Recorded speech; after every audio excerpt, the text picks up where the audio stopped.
You're listening to a Frequency Podcast Network production in association with CityNews.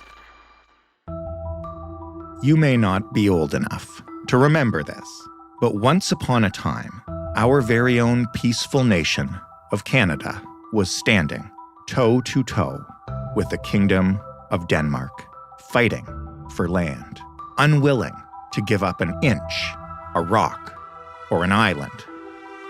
It was a dangerous time. The world was on tenterhooks. After all, who knows what happens if you push Canada or Denmark too far? But finally, after nearly 50 years of geopolitical tension, what had come to be called the Whisky War came to a peaceful end. A nearly 50-year conflict over this tiny island now resolved. Clearly what we're showing today is that you don't redraw boundaries through the barrel of a gun. That was back in June of this year. Hans Island, so long fought for. Metaphorically speaking anyway, nobody actually fought. By each of these two nations was divided down the middle, and the world could rest easy. This is the story of that decades-long conflict. Again, conflict is metaphorical. There were no actual shots fired or anything. Its resolution, and what a peaceful end to an Arctic border dispute means for the future of the global North. Because while the story of Hans Island is lighthearted and warm, the future of Arctic territories in the climate age is very much not.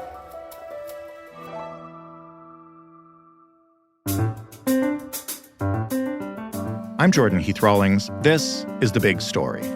Martin Breum is a Danish journalist who is one of the world's leading experts on the Whisky War and that little island way up north.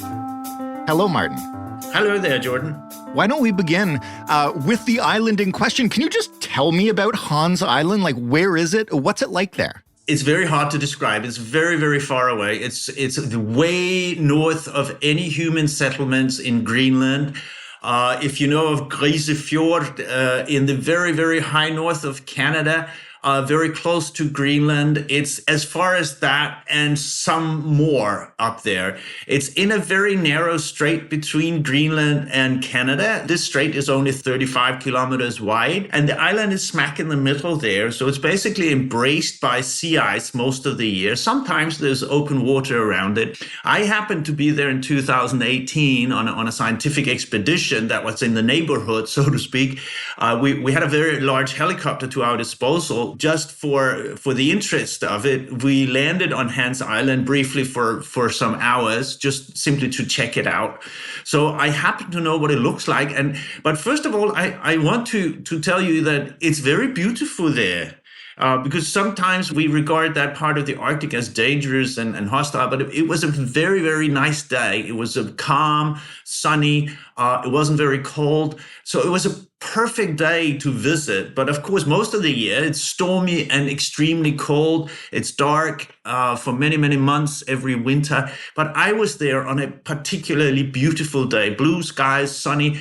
And the interesting thing is when you're on Hans Island, you can actually see Greenland right there and Canada right there. And that, of course, is the very specific signature of Hans Island, that it's exactly between Canada and Greenland. But looking at it, when you arrive, if you come from the south, you will see a very, very stiff, very sort of almost vertical cliff face that rises out of the sea ice to a point of more than 150 meters, because it's 180 meters at its highest point. So seen from the south, it's like a solid wall of rock.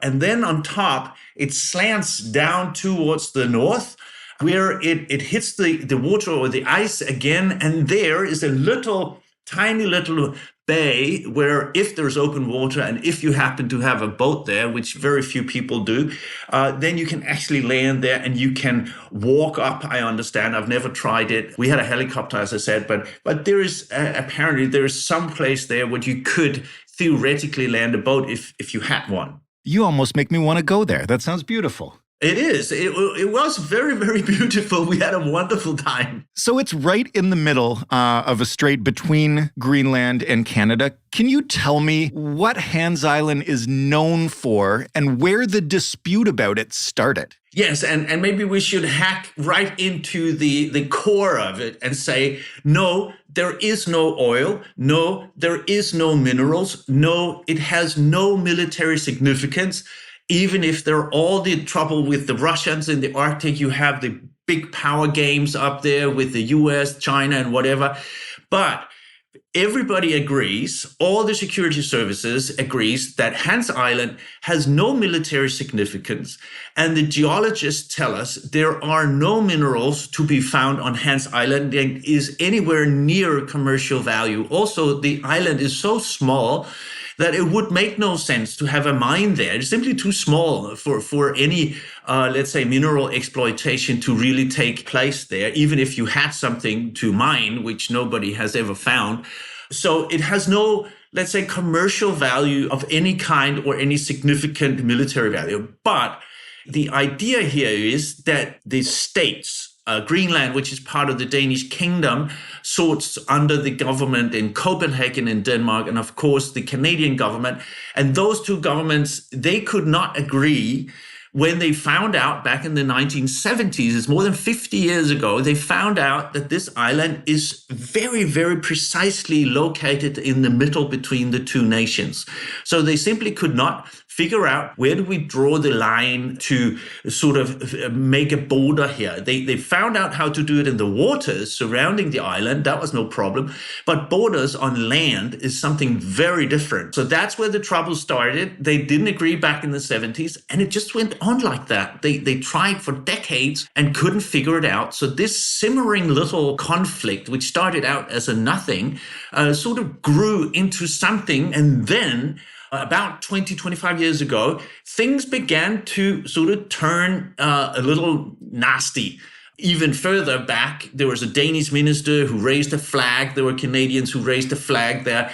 It became a fairly serious conflict, simply because the governments were reluctant to give up, even this tiny little island, or even find out how to separate it in two, or give it to the Inuit in the area, or any kind of suggestion were just rejected by the governments, both governments. You had conservative governments, you probably remember much better than me, how strongly they felt about the Arctic and the defense of any Canadian territory in the Arctic. And the Danish government was no better. And there were soldiers going there raising the Danish flags. There was a Canadian Minister of Defense back in, I think, 2005 who went there, and he actually downed the Danish flag. And now we're talking serious business. I mean, a Minister of Defense from a foreign country enters something that the Danish government says belongs to them, and he downs the flag. It was delivered very politely to the Danish embassy in Ottawa and duly returned to Copenhagen. But that was sort of, now things got pretty nasty at the time. And what happened, because we are civilized countries, of course, the ministers of foreign affairs got together. They were coincidentally at the same time in New York for some meeting there. So they sort of met and said, hey, let's stop this nonsense. And since then, there has been no flags there, no sort of national posturing, but the conflict was still there. So another 25 years or so, or more than 20 years, went past, and now we're, at the point we're at now. Can you describe, maybe after the nastiness had kind of passed, but before we're getting towards the resolution that we are today, what was it like there on the island when people would visit? I've heard anecdotes specifically about like liquor being exchanged. Yeah, that's the part the journalists like to talk about. And I agree, it is funny. I mean, the story goes, I don't know to what extent it's true, that when the soldiers were there, they would leave a bottle of liquor. From the Danish side, it would be schnapps, our sort of national kind of liquor, and the Canadians suggestedly would leave a bottle of whiskey. And so it came into being in the media, at some point it was nicknamed the Whisky War, which of course I think to a certain degree signifies the level of conflict here would never get out of hand, of course, because these are civilized nations. But to me, this conflict represents also something we should take quite seriously, that we are not immune to the material, the kind of sentiments that drive other nations into war. I don't want to mention the war in Ukraine, basically, but because there is no comparison here. But I'm just saying the Canadians have shown, the Danes have shown that we're not immune to this kind of sentiment and the disability to agree on even the simplest of territorial disputes. On an island that has no value. Exactly. So what changed recently? As I understand it, we're now at the close of this saga. What changed recently to spark that? Well, that is really anybody's guess, but let me give you mine. The government changed in Canada about 5-6 years ago, and you had the Trudeau government, of course. They have not had the same very defensive approach to any kind of territory in the Arctic. That's not, as far as I understand, has not been a political issue.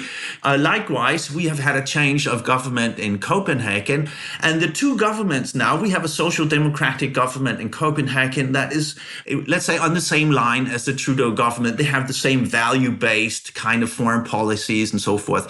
So I think there was a political window of opportunity here, and the diplomats got together and they simply said, let's try and do it. Let's try and sit down and see if we can work something out. And it also squares into the geopolitics of the Arctic, that if you can show that we can settle a territorial dispute by legal means using international law, that will be a signal to Russia, look, it can be done. We should remember there is a conflict coming, or at least a conflict of interest coming up in the Arctic Ocean closer to the North Pole, where Canada, Russia, and Denmark disagrees on who owns the rights to the seabed. And here we're talking massively larger parts of the seabed. A very, very, very, very gigantic part of the seabed in the Arctic Ocean has to be settled. The ownership to the rights there has to be settled sometime in the future.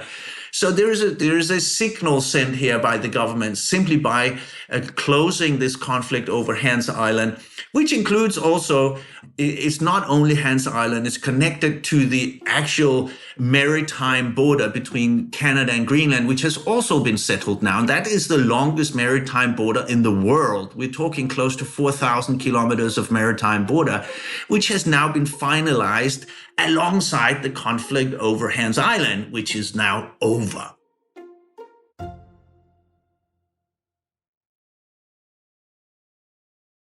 So what is the ultimate settlement on Hans Island? Who gets what? Basically, Canada gets half, Greenland/Denmark gets the other half. Very, very simple. So after all that, after 40, 50 years, they just drew a line down the center of the island. Yes, exactly. It's not a straight line as such, because the diplomats agreed we will use not a straight line, but we will follow international norms and we will follow sort of a natural phenomena. It's not a river. It could be a river. It could be a mountain range. Here they chose, there's sort of a rift that goes almost smack, in a straight line, but not quite a straight line across the island. And what they've also accomplished by following this rift is that the little bay I mentioned, the only landing place on the island, will be split in two. So basically, Canada has the right to the same bay as the Greenlanders, the Danes have. And of course, they will just use the bay as if it was anybody's bay. In the real world, this border doesn't mean a thing. Right. There is nobody who uses this island for anything, but the government in Canada is happy. They can claim we got half, Denmark got the other half. And there are some very, let's say, subtle details, because they also managed in the same deal to draw a line down in the Labrador Sea, south of Greenland, close to Canada, and there might be valuable minerals and oil on the bottom of the ocean. So that was a very, very fine cut deal down there as well.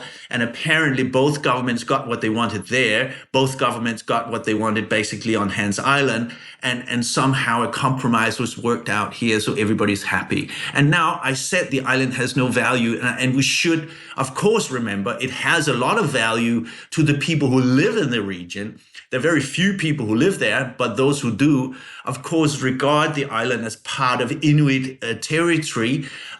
It has, from old days and still to this day, has value as a hunting grounds for the hunters from North Greenland, hunt polar bear there now and then. So it's not in that sense not of value to the locals. Obviously, it has some value, and it's especially the uncertainty of living in an area with no precise border has had some impact over the years, and now that is gone. Well, I'm glad you mentioned the Inuit, because I wanted to ask you about their role in this process and ultimately leading to this settlement. But as I understand it, Canada has the Inuit to thank for most of their territory in the Arctic. Well, so does Denmark. I mean, you are much more of an Arctic country than Denmark. Denmark is 4,000 kilometers away from the Arctic. We are only an Arctic nation because Greenland belongs to the Kingdom of Denmark. Hans Island has nothing to do basically geographically with Denmark. It's a Greenlandic island. And the Greenlandic government, the self-ruled government, the sort of a semi-autonomous government in Nuuk, the capital of Greenland, has been deeply, deeply involved in the negotiations with Canada. It's been sort of a tandem ride between the diplomats from Copenhagen and Nuuk. They have coordinated their views and priorities before any talks with your government. How it works on the Canadian side, I have no idea, so you'll have to ask them. But on the Danish kingdom side, it's been a very, very close collaborative process.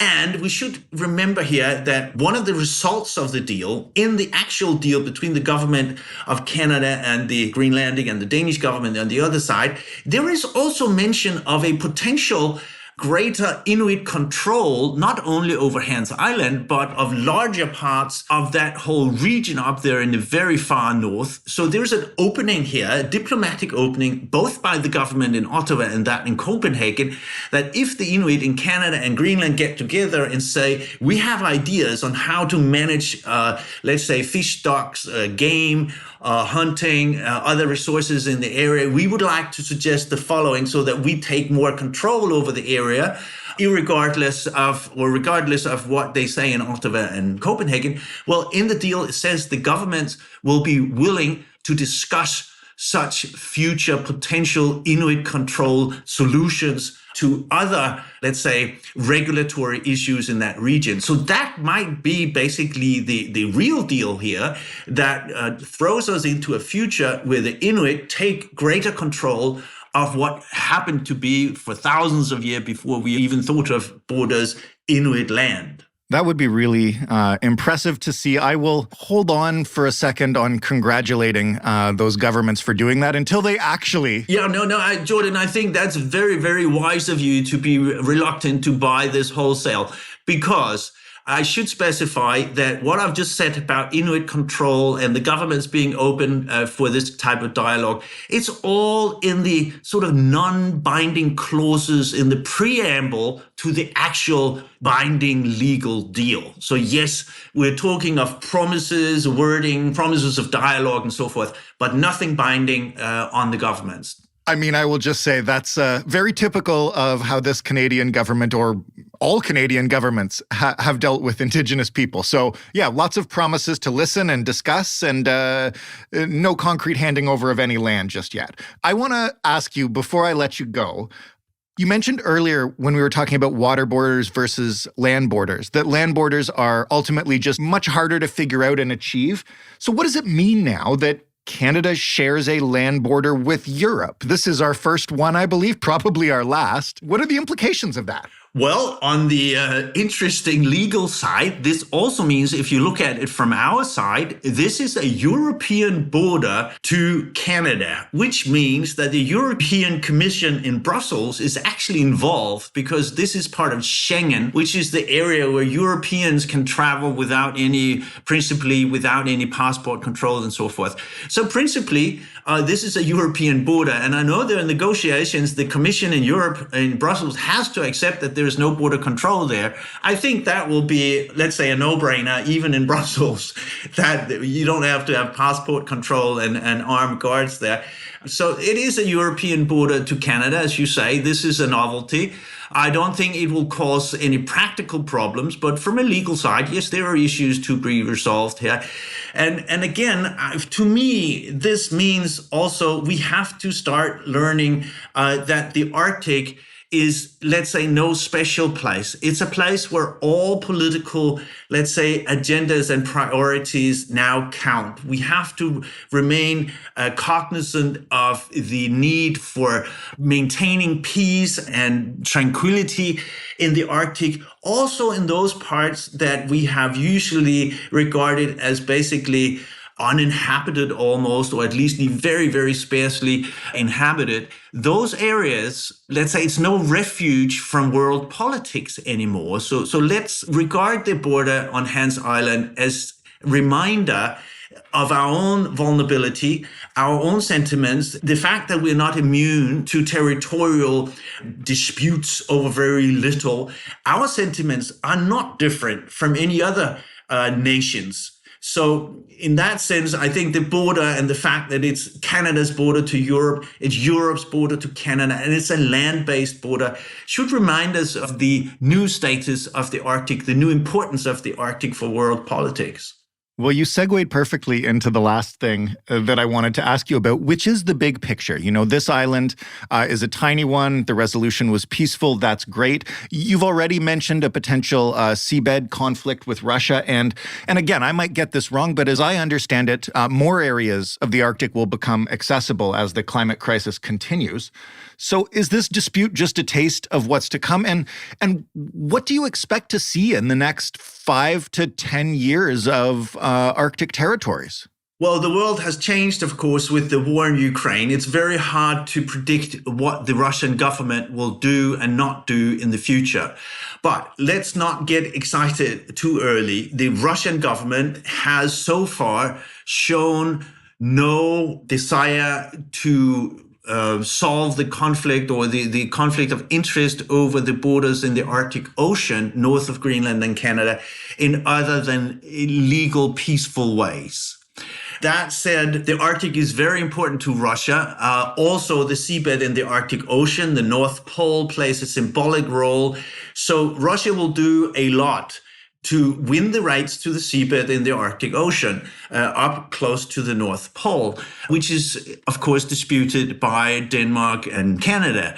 So we have a long process of negotiation ahead of us. The UN is involved. They have a special committee for solving such issue, and Russia subscribes to the rules of the game. So does Canada, so does the Kingdom of Denmark. So let's assume that the conflict will remain a simple diplomatic conflict of interest that will be resolved by legal means. But that said, we are, of course, entering a new period of Arctic politics where nobody really knows what's happening because Russia has shown itself as very, very unpredictable, to say the least, through the illegal invasion of Ukraine. So I think the jury is out. We still don't know how the conflict in the Arctic Ocean over the borders on the seabed at the North Pole will be resolved. But all signs so far are that Russia still subscribes to peaceful means in the Arctic Ocean, as they have done over many years. So I'm remaining optimistic, but also cautious, of course, based on what's happening in the Ukraine. Martin, thank you so much for this. I really feel like I learned a lot. Well, I hope this was useful. It was a great pleasure to be on your program. Martin Breum, Danish journalist, expert on the Whisky War. That was The Big Story. For more, head to thebigstorypodcast.ca. Find us on Twitter at TheBigStoryFPN. Email us hello@thebigstorypodcast.ca. And of course, call us 416-935-5935. This episode of The Big Story was produced by Rachel DeGasperis. Thank you for listening. I'm Jordan Heath Rawlings. It's so good to be back, and we'll talk tomorrow.